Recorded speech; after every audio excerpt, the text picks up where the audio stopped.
Salut à tous et bienvenue sur la chaîne Histoire des Arts Martiaux. Alors aujourd'hui c'est une vidéo un petit peu spéciale puisqu'on va revenir en images sur la journée des 70 ans du judo club de Cagnes-sur-Mer qui s'est déroulée en juin 2024. Vous allez voir que la vidéo est scindée en plusieurs parties. Vous avez d'abord un récapitulatif de la journée en elle-même avec l'intervention de Monsieur Bini qui est le professeur de judo de Cagnes-sur-Mer. Vous avez aussi les interventions de Florence Carré et de Mounir qui sont les deux professeurs de Cagnes-sur-Mer. Et je vous ai mis également un extrait de l'intervention très intéressante qui a été faite par Yves Cadeau qui est spécialiste du judo de Jigoro Kano, qui a réalisé une présentation avec diaporama sur l'histoire de Jigoro Kano, de sa pédagogie, de son judo. C'était très intéressant. Donc ça c'est la première partie de la vidéo et vous allez voir dans une seconde partie un montage que j'ai moi-même réalisé et que j'ai projeté à la journée des 70 ans de Cagnes-sur-Mer. C'est un montage qui retrace l'histoire du judo à Cagnes-sur-Mer depuis 1954 jusqu'à nos jours. Par chance, j'avais réussi à retrouver une interview du fondateur du judo club de Cagnes-sur-Mer, à savoir Raoul Flory, et cette interview est dans ce montage, donc c'est assez intéressant au niveau historique. Il y a beaucoup de choses que Raoul Flory raconte à propos de son parcours, à propos du club. Donc voilà, cette vidéo est en deux parties, avec une première partie sur la journée en elle-même et une deuxième partie avec l'historique que j'ai moi-même réalisé. J'espère que ça vous plaira, n'hésitez pas à mettre un like et à partager la vidéo si ça vous plaît. Allez, c'est tout pour moi et je vous laisse de suite avec les 70 ans du judo club de Cagnes-sur-Mer. C'est parti.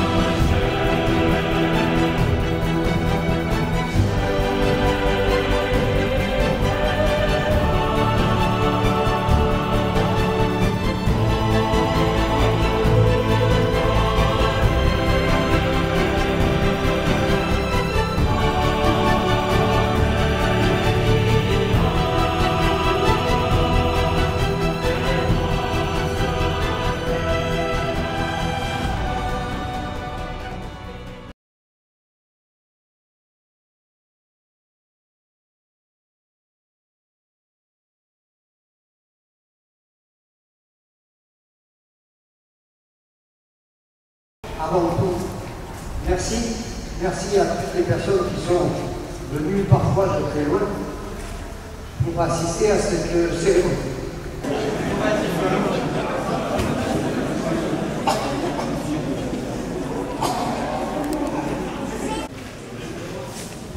On est en train de nous souvenir d'Alain Joly, votre photographe et conseil c'est le papa, maman, parce que sa mère meurt et qu'il va rejoindre son père qui est là-bas, il va aller à l'université, il va se marier, alors là c'est pareil, il va aller à l'université. Vous comprenez bien, même si j'insiste pas dessus, qu'il va rentrer dans la première université du Japon, qui est créée l'année où il rentre, donc il fait partie de la première promotion de la première et seule à l'époque université du Japon. Je m'appelle Raoul Flory, je suis né à La Napoule, j'ai 82 ans. Et j'ai commencé le judo donc en 47 au Fourcarré, mais un peu pas en clandestin, mais par des amis du capitaine Morgan qui avaient des entrées, nous étions 4 et on a goûté à tout, lutte gréco-romaine, judo là-bas. Et dès que le club a été fondé à Antibes, le Wilson Judo Club, j'ai adhéré et puis j'ai commencé là. Donc voilà. C'était un professeur de lutte du Fourcaré, maître du Noyer qui était lutteur. Donc on a commencé comme ça, nous. Quand vous dites le Fourcaré, c'est le CREPS. C'était l'école militaire nationale militaire des sports de combat. C'était ouvert qu'aux sportifs. Donc on a connu tous les anciens du judo qui y sont passés après. Et il a été un très grand professeur et un très grand pédagogue sur la Côte d'Azur, à Cagnes-sur-Mer. Oui.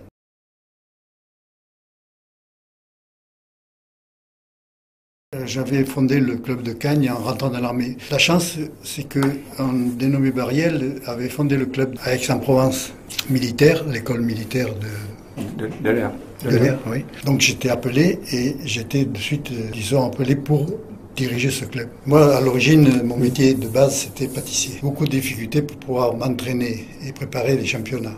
Donc, je m'entraînais avec Roméo à Cannes. Donc, en 58, nous avons été en finale des championnats. La première équipe qui était en finale des championnats de France par équipe. De Jonini, Valory, 14. En individuel, ça se bornait à Marseille et chaque fois j'étais sélectionné, je ne pouvais pas monter à Paris parce qu'il fallait que je retourne. Déjà, se sélectionner à Marseille, c'était déjà pas mal. José venait avec son frère. José était ceinture jaune. Et, tu vois, l'émulation, tout ça, ils étaient de Saint-Laurent-du-Var. Grand Jean comme professeur. Comment vous êtes passé de la compétition à l'enseignement du judo? Tout. Moi, j'étais professeur diplômé d'État par équivalence. J'ai mon club, il n'y avait aucun diplôme. Et un jour, la fédération nous a, tous ceux qui étaient en exercice de professeur, on s'est retrouvés. On a fait des stages à Paris, on faisait des stages à Marseille. Et moi, je me suis trouvé un peu assistant de mon professeur avant de partir à l'armée. Je suis parti à l'armée, j'ai dirigé la salle de l'école de l'air. Après, en rentrant, je reprenais mon métier, puis les gars de Cannes-sur-Mer, qui n'avaient pas de professeur, ils avaient monté un petit tapis. Là, ils sont venus me chercher, tu viens nous donner des cours. Tous les sports, oui. Pour vous donner un exemple, j'ai fait des stages avec pratiquement 17 Japonais, que ce soit en Aikido, en judo. Mais le surlendemain de la fin du stage, j'avais qu'une envie, c'est d'aller faire voir à mes gars ce que j'avais découvert pour après avec les Japonais. Parce que là, il y avait encore une autre école. Les Japonais, c'est pas bon, ça non, c'est bon. Est-ce que l'enseignement, la didactique de ces gestes, de cette technique, a évolué depuis les années 50? Elle a pu évoluer, mais il y a toujours un judo de base où on essaie de revenir, enfin, j'espère. Les fondamentaux. Les fondamentaux. Il y a une progression, là. Comme disait tout à l'heure, il y a eu la progression, pas inventée, mais amenée par Kawashi, parce qu'il venait en Occident. Et lui, il a fait la nomenclature par chez le premier de jambe, deuxième de jambe, troisième de jambe, premier d'épaule. Et ça, très vite, on s'est aperçu que c'était moins bon que le Gokyo japonais, pardon. Dès qu'on pratique le judo, il y a les réflexes occidentaux, c'est de barrer, de se coucher, de lutteur. Alors qu'en judo, le premier travail qu'on prend un gosse, on le fait déplacer, on lui met la main sur la tête, s'il part en avant, s'il part en arrière, il y a un déséquilibre. C'est la posture droite. C'est très difficile pour un occidental, alors que les Japonais sont d'emblée droits.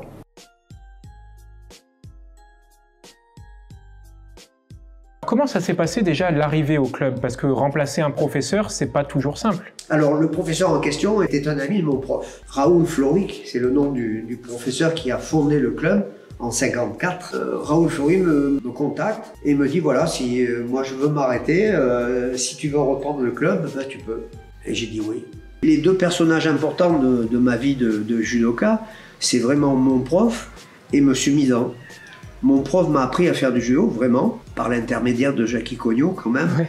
Et Monsieur Midan a mis de l'ordre dans mes connaissances. En plus, il m'a donné le truc d'enseigner.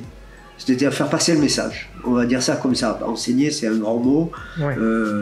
On l'emploiera quand il faudra. Quand j'ai préparé mon diplôme d'État, c'est en le préparant et en participant à l'examen du diplôme d'État que je me suis dit, mais finalement, ça m'irait pas mal, ça me tenterait assez. On a commencé, j'étais dans des caves de la cité marchande en plein centre de Cagnes-sur-Mer. C'était une cave de 40 mètres carrés avec les rats, les machins, de tout, c'est vachement bien. Et au bout de presque 2 ans, grâce au président que j'avais, qui était influent, etc., on est monté à l'étage au-dessus. D'accord. Où il y avait une salle où il y avait des producteurs de légumes. Mais en fait, les producteurs de légumes se mettaient tous dans la rue. Donc cette salle était continuellement vide. On a fini par se l'approprier, en partie au départ et très vite. Totalement. Complètement. J'ai eu un président dont je me souviens très bien le nom, qui s'appelle Alain Vincent Carrefour, qui a été président, c'est celui qui a tenu le plus longtemps à me supporter. Avec lui, on a remonté le club, on a été jusqu'à 220 licenciés.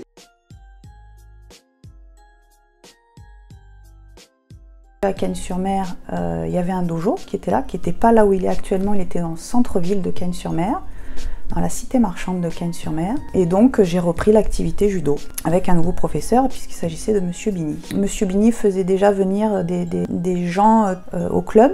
Il a fait venir Patrick Vial par exemple, Marc Alexandre ou Alexander Yaskevich. Depuis quand vous enseignez? En 2011. Je crois qu'avant de passer le diplôme, j'ai dû faire 2-3 ans avant. Donc 2008 à peu près? Ouais, c'est ça. Qu'est-ce qui vous a poussé à devenir enseignante de judo? Quand j'ai repris le judo, je me suis aperçue déjà, que ça m'avait manqué. Et ensuite, je trouvais que c'était un super outil pour pouvoir accompagner les gens. pour pouvoir les aider à se former et à grandir. Donc c'est un petit peu comme ça que m'est venue la transmission, enfin en tous les cas la volonté d'être enseignant de judo. On organise un stage chaque année depuis 13 ans. Avec Monsieur Hirano. Avec Monsieur Hirano. On a intégré ce stage-là dans la formation des futurs professeurs. Le judo, c'est pas magique en fait, c'est beaucoup de travail. Je pense que le travail, quoi qu'il en soit, quand on le fait bien comme il faut, ça finit toujours par payer, ça c'est sûr. Et une fois qu'on a compris ça, on prend beaucoup de plaisir.